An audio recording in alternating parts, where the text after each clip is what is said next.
Welcome to the Cash Flow Guys podcast.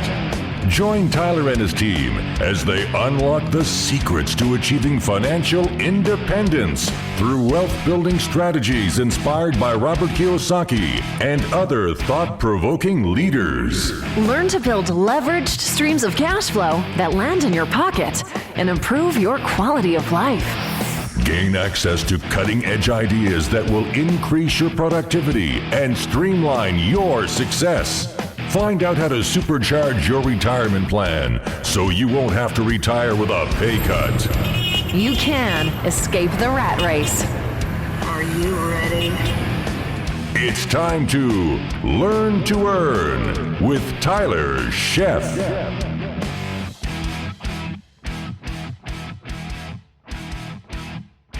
Welcome to the Cash Flow Guys podcast. First, I want to go ahead and kick off by wishing everybody a happy 2018. I hope that you guys had a safe and productive holiday. By productive, I mean, we talked about this is, at least for me, one of the most profitable times of the year. If you're in the real estate space, the time to get your leads, the time to discover opportunity, the time that people really decide that they have problems is usually during the holiday. Now, we also came through the end of the year. We came through the 2017, 2018. I was down in Key West. Jill and I were down in Key West having a good old time. Got the jet ski out, running around, a wave runner, whatever you call them these days.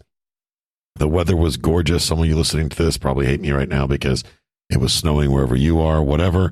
What I have to say to you about that is, hey, you can move. It is possible. You can relocate. Well, with that, it probably takes a little bit of negotiation, right? You're going to have somebody in your life that's probably keeping you in the frozen tundra where you are. They are the ones, it's all their fault.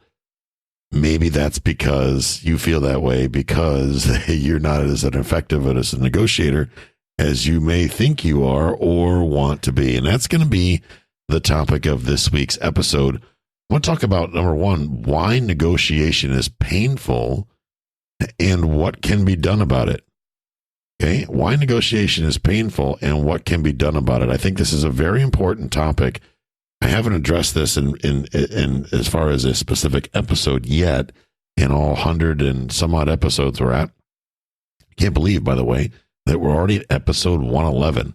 I mean, that's kind of crazy. It feels like, I should be at episode, I don't know, maybe 50. But episode 111, wow, that's 52 weeks a year. That's 104 is 2 years. It's kind of crazy. We're coming up on third year in podcasting. The PodFest event is coming up, by the way, in February. And you may be listening to this after February. So for those of you that are listening to this as it came out, as we initially published, try to make it on out to PodFest over in Orlando, Florida. PodFest has become an international event, and what is a gathering of podcasters and media influencers. We got YouTubers there, we got podcasters, everybody you listen to in the real estate space. You no matter what, you're going to get, probably, I think this year they're talking about 15,000, 2,000 people there from all walks of life, all different things, all different situations. It's going to be a great event. So try to make it out there. If you want more information about PodFest, and you just go to PodFest, that's P-O-D like David, PodFest, F-E-S-T, podfest.us. Grab yourself a ticket. Come on out and see me. I am one of the speakers there. I'll be on a panel. I actually think I'm on 2 panels this year. Anyway, if you listen to this after February, make sure you get it. It's usually in February or March of every year. It's usually somewhere in the South where it's warm. It's a great opportunity for you to come out and network with the folks that you listen to on the podcast. Maybe if you're thinking of starting a podcast yourself, who knows? Regardless, no matter what the reason, come on out and join us. I'd love to be able to meet you. And folks, if you're ever in the Tampa Bay area, hey, let's get together, have a cup of coffee, something like that. I'd love to be able to meet you if you are listening to the show. So today we're going to talk about why negotiation is painful and what can be done about it. So let's kick off with, at the time of this recording, a lot of you heard me talk about the MailBox Money Mastermind, which is it's been a work in progress now for about 2 years. We've got a lot of information I put together, and I thought to myself when building that mastermind, I don't want this is not going to be your typical run-of-the-mill real estate course. Here's a house, rah, run to the back of the room, run up your credit cards. I promise you'll get rich overnight type thing. That's not how I roll. You guys know that. And everybody's been asking for education. So over the last 2 years, kind of behind the scenes, I've been building out the MailBox Money Mastermind. So we've kicked off with the beta group. And I like to, I like to roll up my sleeves and get right on in there. I don't want to waste these folks' time with a whole bunch of fluff. I want to get them out in the field, taking action, kicking a little bit of ass and taking names. So we started right from the beginning of the mastermind, and we're only coming into week 2 at the time I'm recording this. They're learning right from the beginning how to effectively start to overcome objection, and more importantly, how to become highly skilled negotiators. Because let's be honest, ladies and gentlemen, if we're not good at negotiation, if that's not our strong suit, and I've said this many times before, but if you're not good at this, you're either going to have to learn to be good at it, which can be a painful experience, or you're going to have to hire somebody to do it for you. And if you hire someone to do it for you, sometimes that itself can be a painful experience, because the cost of doing that, if you hire a hired gun negotiator, can be, for a lot of folks, cost prohibitive. Remember, we're in the game here of investing to make money. We want to make a profit. So every ancillary service that we have to go out and hire, that we are not, because we are not good at it, because it's not what we're best at, these add additional expense. And some things like property management, you won't get me to manage my own property. I don't want to be a property manager. I'm willing. The expense of property management is not an expense for me at all. I think it's free. That's my opinion. But negotiating basically will get you to a price and a term, but it leaves a lot of room if you've got to hire a negotiator to handle everything. So today I'm going to talk about why negotiation is painful, and I'm going to help guide you through this process. Now, as I'm guiding the folks in my mastermind through the process of learning, I got to tell you, I'm getting a kick out of watching them win. Because here's the deal. Some of the people that thought they would have some of the most difficult time in negotiating, that were the most afraid of it, are garnering the best results. And they're surprising themselves. They're blowing their own minds. They're like, oh my goodness, I can't believe I pulled that off. I have them undertaking specific tasks, and those tasks are designed to help them learn how to deal with rejection, and more importantly, how to lessen the likelihood of it occurring. Now, there is no way, the only way you can completely eliminate rejection from the mix is to simply stay home. Put your blankie on, lay on the couch, and, watch YouTube videos.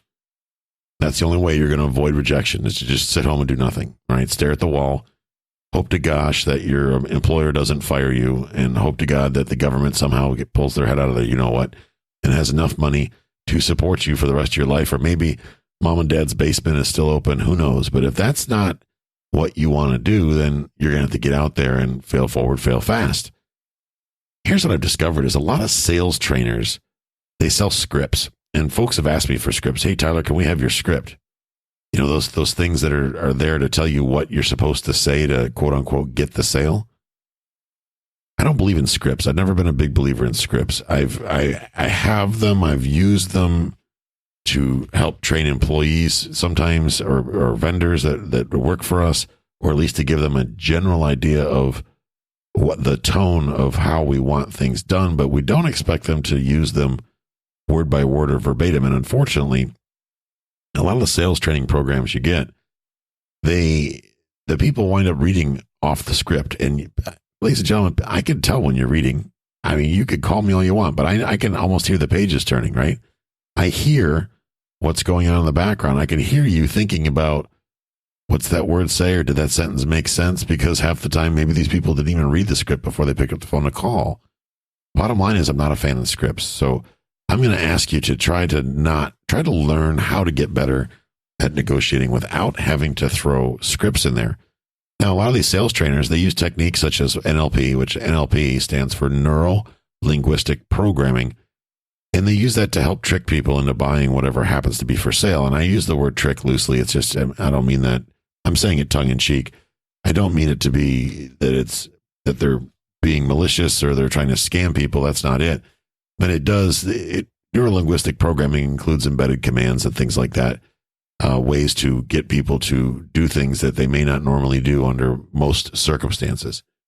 I will leave it up to you whether or not you think that makes sense or not. It's just not something I want to take part in, but who am I to judge? I guess you could do what you want. That's up to you and your own conscience. But in this episode, first of all, I don't think tricks are necessary. I honestly do not believe that tricks are necessary in order to complete a successful negotiation. So in this episode, I want to discuss the 5 specific topics that, and for me, relate to negotiation, which have helped me improve my skills. Folks, I'm not going to teach you what I haven't already done myself. I'm not going to teach you things that I haven't tested to make sure that they work. Because here's the thing, everything I've learned, I've listened and watched and done this and done that.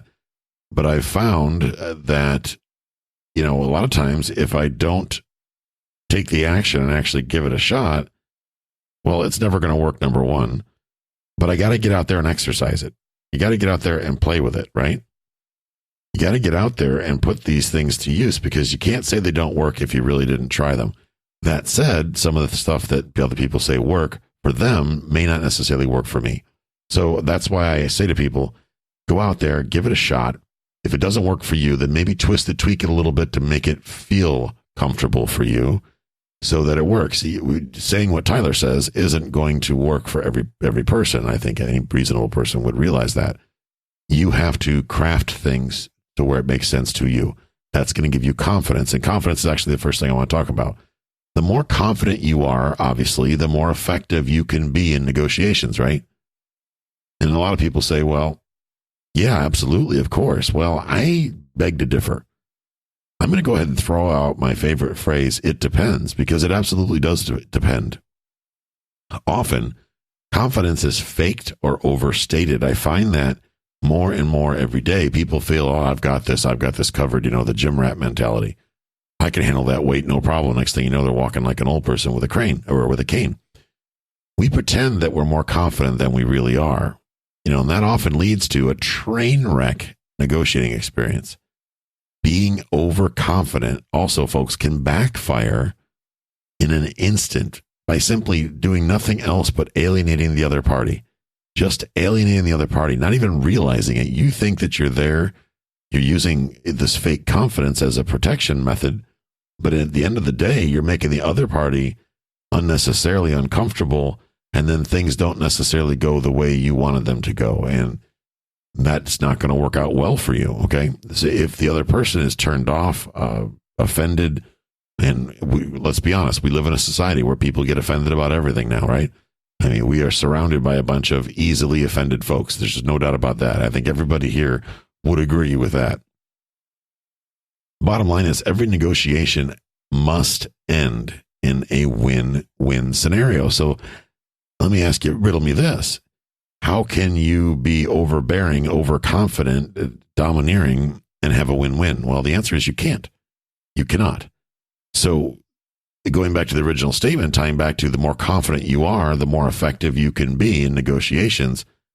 That I don't necessarily agree with that statement. I think that's too loose of a statement. I think there's a lot of factors that fall into that, the negotiation can go horribly wrong by too much confidence, so to speak. So we got to be careful when we say these things. You got to be careful with this type of mindset and idea. So for me, when I find myself feeling, well, I don't know, a lack of confidence, so to speak, prior to negotiation, and yes, that happens to me, and it happens more often than what you might want to believe. Negotiations is never comfortable for everybody. I mean, it's never for anybody ever. There's always one circumstance where, well, it's not the most comfortable thing in the world. Even me, I get that feeling as well.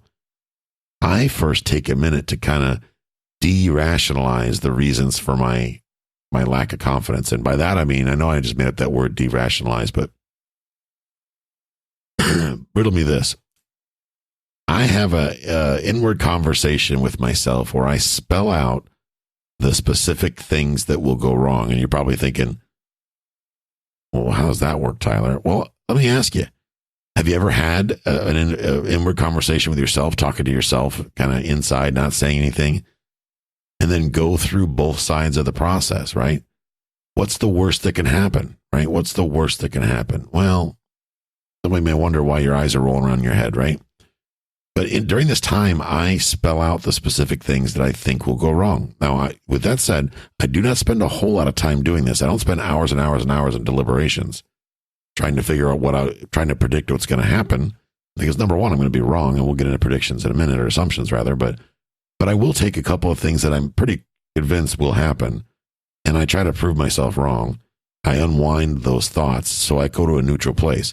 I'm only going to invest a few minutes in this, and realistically, at the end of this little 5-minute block of time, I wind up shaking my head and dismissing these things as either ridiculous or insignificant. Because I can make a mountain out of a molehill. All of us can. I can make things a lot worse than what they need to be. I can assume that the seller's not going to take my offer. And more often than not, I'm wrong when I think that way. So let's not fall into that trap. And with that, let's go ahead and kick off with assumptions. First of all, have you ever thought to yourself, well, they're not going to accept my terms or offer? Those of you that were in my webinar recently, a lot of you agreed that, yeah, you think that a lot. And what usually happens, folks, when that happens is we don't make the offer because we're afraid the seller's going to say no. We don't want to offend them. And those are all legitimate things. I get it. I mean, we don't want to go out and purposely offend people. But at the end of the day, are we really offending them by giving them an offer that's based in you being successful with the asset? Or are you offending them worse by letting it sit on the market for sale, especially if they have a serious problem and they need to get rid of that property? Not saying necessarily a problem with that property, but a problem that the sale of that property could solve. If you're hesitating and you're supposed to be out there in the field as a problem solver, that's what we've been talking about since day one, right? Solving problems. How can you in good faith say that you're solving problems if you're not willing to write an offer simply because you assume, without any basis, by the way, you assume that the seller won't take the offer? What's that assumption based on? Your opinion. Well, who are you to decide what the seller will take and what they won't take? I mean, really, can you in good faith sit there and say, I know they won't take that offer? Well, how do you know that if you didn't ask them? That's like saying, I know that girl won't dance, so I'm not even going to bother asking her. Well, how do you know that? I mean, I guess maybe if she didn't have arms and legs, she might not be able to dance with you. But otherwise, if the woman can stand on her own 2 feet and has the ability to dance, there is a chance that she'll dance with you. I don't care if you've got a horn growing out of the middle of your head, or you look like, what's that guy, Napoleon Dynamite. You can't assume until you actually take the action. So let's try to not do that, rather. You know, as humans, we often spend a lot of time making assumptions. And I'll be honest with you, I must admit, I really do try to predict the future more often than I should. You would think that I'd have like one of those Swami things wrapped around my head as some sort of a fortune teller. But I realize this is a human act. Everybody does this, and I am no better than anybody else. I'm just a regular guy, just like you. I go through this exact same process. I assume things. I'm wrong. Ask me, I'm a married guy. Can you imagine how many times I assume what my wife wants, and then I do things based on what I think she wants, and come to find out I'm completely wrong? Well, it's because I assumed that I didn't ask, right? I got to stop saying that on the podcast because she listens to the show, and then she'll be like, yeah, you even said it on your own show. But right now she's probably laughing at me. But in almost every situation, I found that when I make an assumption, I almost always incorrectly misjudge what may happen in the future, especially when I predict, or I try to predict, the actions of another person in negotiations. This just recently happened. I put an offer in. I was thinking to myself at the time, there's no way they're going to take this. There's no way they're going to take this. And lo and behold, they took it as accepted. Now, some of you are thinking, well, that just means you paid too much if they took it without countering. No, that says that they found the offer satisfactory, or they really needed to sell this property, so they accepted my offer as it sits. It's not uncommon, because you cannot assume what the seller was thinking. The only way you would really know the answer to that question is to actually ask them that question. So unless you got that guy's phone number, you can't assume why he accepted the offer, or she for that matter. So as humans, we often assume the answers to questions and, more importantly, the reactions to action. And I got to tell you, folks, this holds us back. This holds up most people back from taking the action they need to take in the first place in order to be successful. If you assume that the guy's not going to take your offer, then what's going to happen? You're not going to write the offer. And if you don't write the offer, number one, you're never going to know whether it was accepted or not. But number two, there's no chance, absolutely no chance that it can be accepted because the guy doesn't know that it exists to be able to accept it in the first place. So think about that for a minute.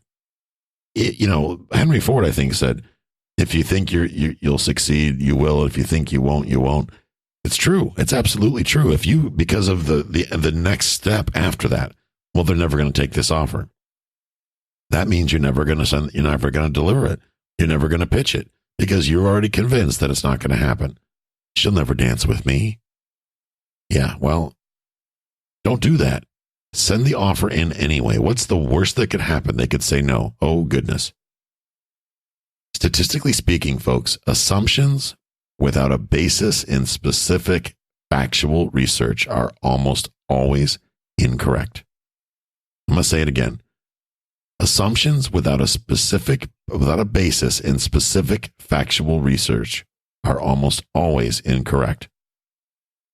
So unless you can absolutely prove with some sort of factual research that the seller will say no, then it is your responsibility to deliver that offer. It is your responsibility.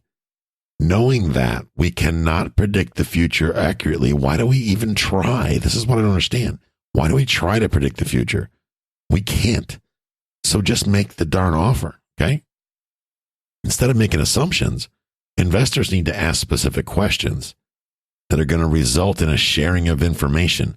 Once that sharing of information begins, now we're getting somewhere. Now we can write offers that make sense. Now we're making offers based on, hold and behold, what the seller actually needs. There's a shocking concept for you, huh? Writing an offer based on what the seller needs. Let me tell you, if it checks all the seller's boxes, I don't care how crazy it sounds, they're going to get on board.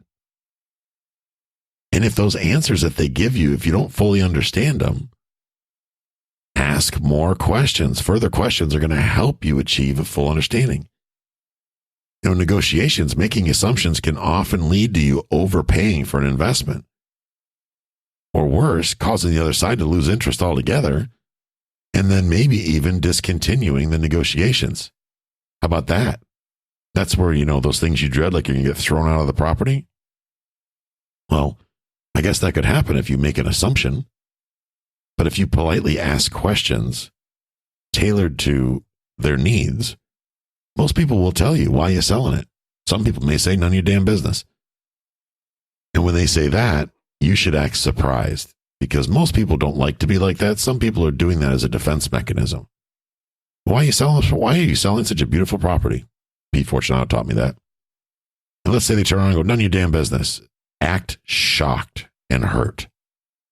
I don't care if you throw out a pout lip. Because that's going to garner a reaction out of them. That's going to be a little bit of a pattern interrupt. It's going to throw them a little bit off their game. These are all good things, ladies and gentlemen. When another big thing that I see is people rushing, right? You guys hear me use the analogy of running to the altar, right? Failure to build relationships first is another reason why negotiation winds up being painful. That's because when attempting to negotiate with a total stranger, you got to invest some time in small talk. You got to spend some time establishing rapport. Building rapport could be as simple as talking about the latest sport event or some sort of non-political, I stress non-political, news or the weather. And I want to kind of take a side note here, just to kind of a little bit of departure from the topic. And I want to talk about non-political. I don't care how passionate you are about politics or religion. Please, I beg you, avoid these topics in every way possible prior to negotiation. It's a trap. You will get sucked into the evil web. It just won't work. Please don't do it. I don't care if you're convinced that the person is a Democrat, Republican, Independent, Conservative, doesn't matter. And you're on the same team. Doesn't matter. Here's the bottom line. Because I know you're going to guess at this. I know you are, because that's what we do. We're humans, right? You've only really got a 50-50 shot of being on the same team with the other person. 50-50 shot. Oh, I'm convinced they're Catholic. And then they wind up being, I don't know, Jehovah's Witness. Oh, I'm sure they're a Republican. No, they're a Democrat. Darn it. You know, no matter what, you've only got a 50-50 shot of being on the same team. Okay? The risk of offending somebody or having them think less of you at this stage is simply not worth the small, tiny, insignificant amount of reward that you might get if you guys come from the same camp. So don't even take that chance. Heck, I don't talk sports. I mean, I don't even play sport. I don't watch sports. I know some of you are thinking, well, that's kind of bizarre. But no, I don't watch sports. And I know people that get offended because you don't like their team. Oh my goodness, you're not a Buffalo Bills fan? No, I'm not anybody's fan. I'm a fan of Tyler Sheff. That's what I am. I think I'm pretty awesome. You should get on board. I'll sell you a jersey, right? Have 001 on it. Or just maybe a big fat one with Chef on the back. Who knows? Cashflow Guy's jersey, right? Get on Team Cashflow. That's what I'm about. Here's the thing, but you got to invest as much time as practical to get to know these folks. Okay? You got to spend time getting to know these folks. That's what's going to help you understand the situation and what the expectations are. So rejection, let me the next section I want to talk about quickly. Rejection, guys, girls, that's going to happen. It's simply part of the process. Remember, though, it was the offer that was rejected, not necessarily you as a person. So buck up, camper, put on your big girl pants and make it happen. Be relieved. And when that first rejection happens, why? Because it means the worst part of it's out of the way. Now you can focus on getting to the yes. Rejection, understand that rejection is just as painful to deliver as it is to receive. Now, many of you, well, you may disagree, but the real fact is that most people do not feel comfortable saying the word no. It's not a comfortable reaction to things. Well, now that you know this very important fact, use it as a tool in your next negotiation. Think of no as one side of the pendulum, and on the other side is a yes.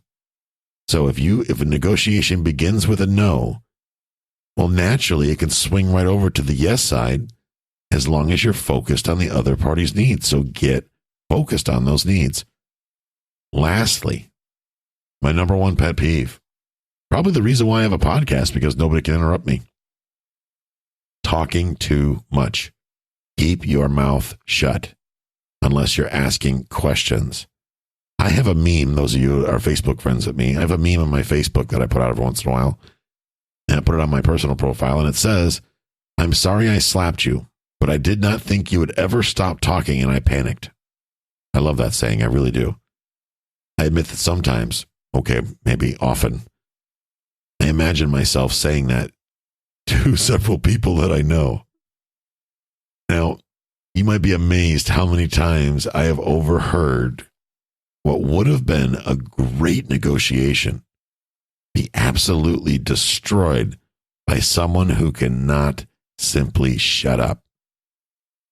Now, as social media and our obsession with electronic devices continues to increase, our social grace is slipping away. It's out the door. It doesn't exist. I mean, people have an audience now, and they can say and do whatever they want, says the podcaster with a big mouth, right?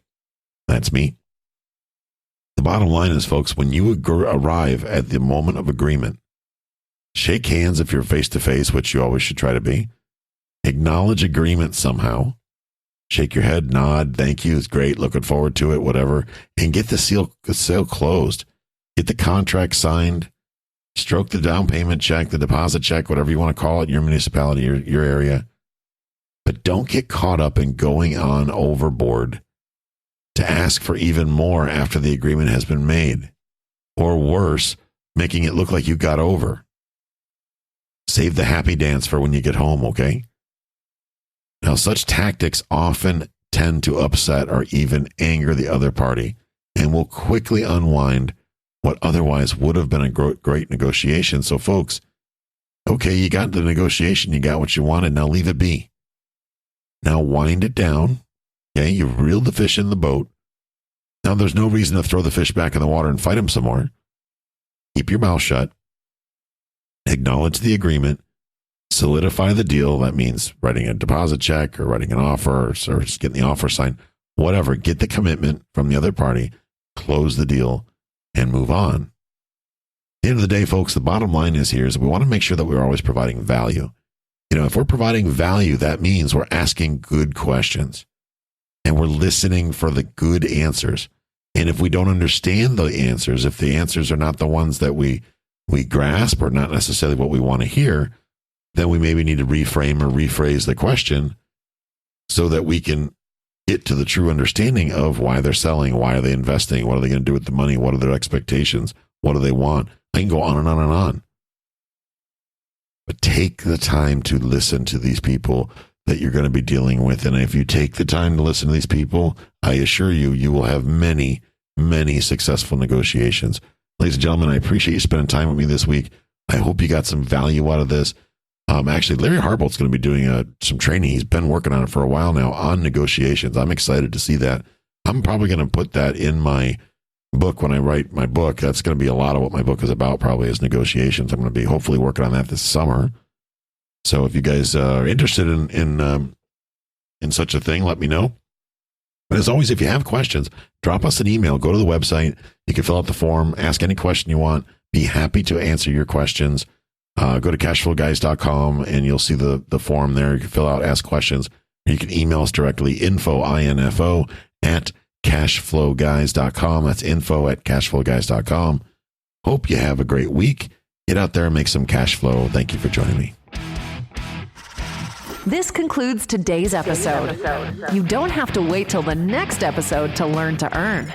Head over to cashflowguys.com and contact Tyler and his team for more powerful tips and ideas so you can start generating multiple streams of income and escape the rat race.